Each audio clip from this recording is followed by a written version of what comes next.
Unlock the secrets of time. Welcome to our channel, where we open the dusty pages of history, discover the wisdom of ancient civilizations, and bring the forgotten stories of humanity to life. Hello and welcome. In this video, we will take a look at the origins, rise, and fascinating history of the Russian Empire. Russia's rich and complex past shaped the political map of Europe for several centuries and left a unique cultural and geographical legacy. The foundations of the Russian Empire date back to the rulers of Moscow, a small principality initially formed in the late 13th century. Moscow's rulers were descendants of the semi-legendary Viking leader Rurik, who ruled around Kiev towards the end of the 9th century. Over time, Rurik and his descendants came to rule much of what is now European Russia, Belarus and Ukraine. The attempt to appoint his son as ruler in Moscow led to a period of 2 years of anarchy, civil war, and foreign intervention known as the Time of Troubles.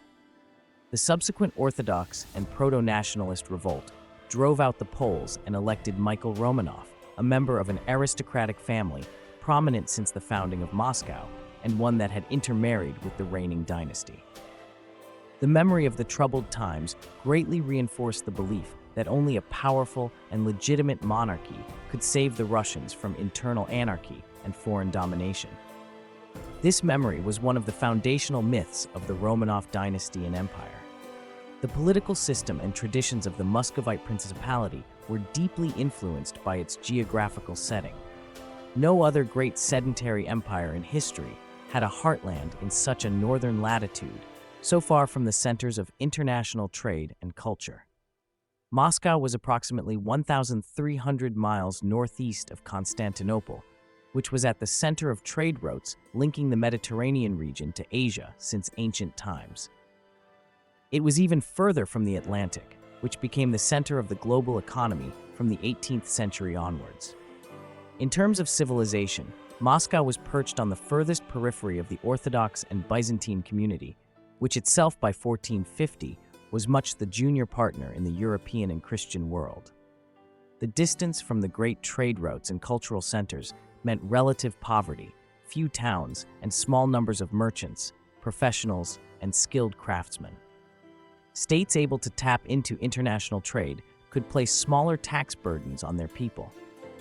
The majority of the Tsar's subjects, even in 1700, were peasants, and this meant that his surplus could sustain the monarchy and its armies.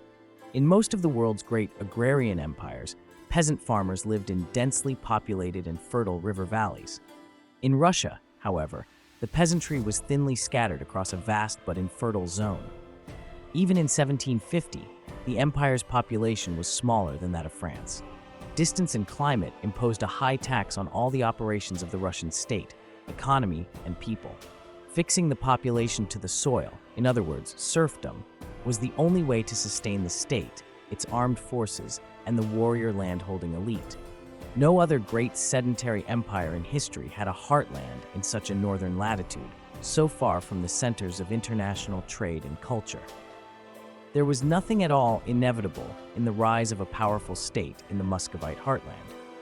If such a state did emerge, however, geography more or less determined how it would seek to expand its power and territory.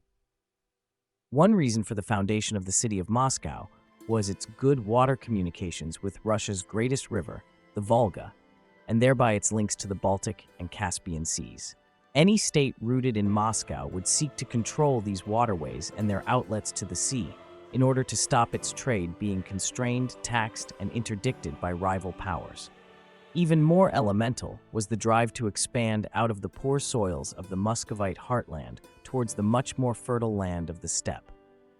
Still, the geographical location of the Russian heartland did offer some advantages. Its dense network of rivers flowed slowly across a flat landscape and were in most cases easily managed and navigated by the standards even of the Nile, let alone the Yellow River. The remote and densely forested terrain offered some security against nomadic armies. It was even better security against early modern European infantry and artillery-based armies, which found it hard to feed themselves on Russian soil and even harder to move across Russia's vast distances, especially in spring and autumn when all roads dissolved into mud. Above all, Russia benefited after 1500 from its peripheral location in the European state system, which facilitated its expansion across the whole of northern Asia. Russia would gain enormous wealth from Siberia's fur, silver, and gold, and other minerals. The Russian military and metallurgical industry was created in the Urals in the reign of Peter I the Great, r. 1682 to 1725, and was based on the region's vast resources of iron and timber. In comparative imperial terms, the native forest peoples of Siberia offered weak opposition to Russian expansion. By the end of the 17th century, the Russians had reached the Pacific Ocean and had achieved a stable compromise with the Qing Empire, which contributed, among other things, to the rapid demise of Mongol military nomadism. Not until the emergence of Japan at the end of the 19th century did Russia face a serious military threat to its Asian territories. Essentially, the Russians had moved into the geopolitical void created by the collapse of the Mongol Empire. Comparisons with the Ottoman experience are illuminating. When the Chinggisid Ilkhanate disintegrated in Iran, it was in time replaced by the Safavid dynasty, which quickly became a formidable enemy on the Ottomans' eastern frontier. The basic geopolitical imperatives of the Muscovite and then Russian state, control of riverborne trade routes and expansion onto the rich soils of the steppe, were far harder to achieve and faced major opposition. Expansion southwards ran head-on into nomadic warrior communities, above all the Crimean Tatars. Scores of thousands of Russians and Ukrainians were netted by the Crimean slave raids that occurred regularly between 1500 and 1650. Europe's first slave-based sugar plantations were in Cyprus, with captured Russians and Ukrainians providing the labor. Most of Moscow was burned down in a Crimean Tatar raid as late as 1571.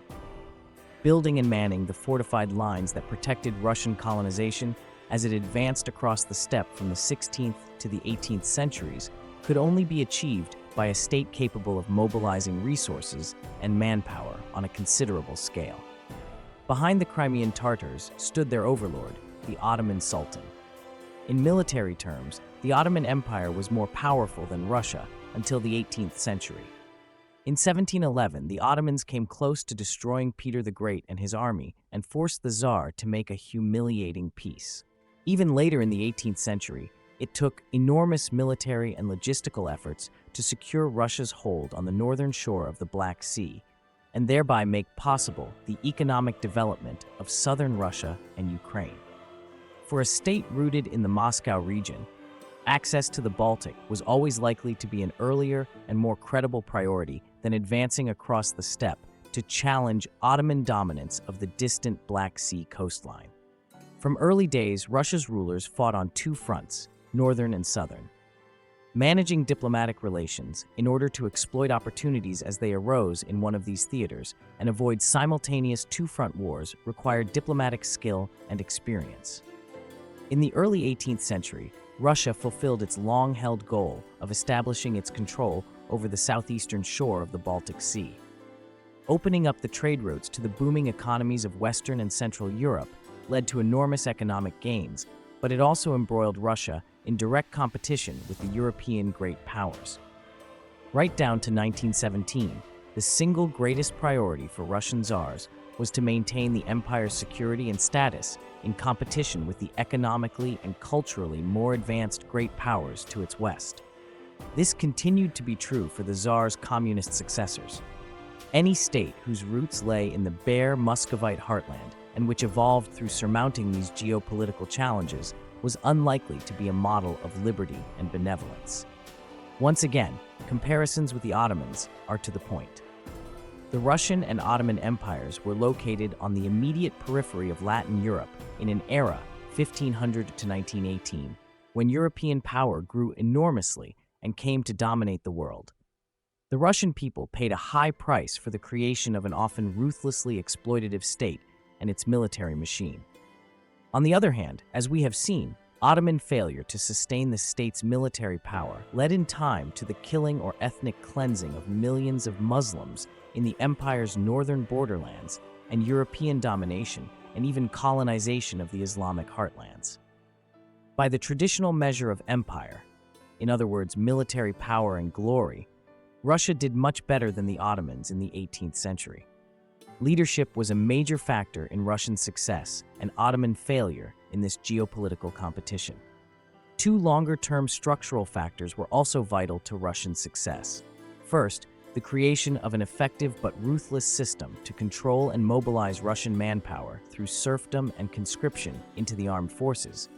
And second, the rapid westernization of Russian elites. In long-term historical perspective, it is easy to see the awful hatreds and brutality of the Russian Revolution as in part a belated revenge against exploitative but also culturally alien rulers. There were no easy or cheap answers to the geopolitical challenges faced by the Russians or Ottomans in the early modern and modern eras. Thank you for listening so far. We would be grateful if you could share your comments on the video with us. You can support by subscribing to our channel for the continuation of these videos. Stay with love.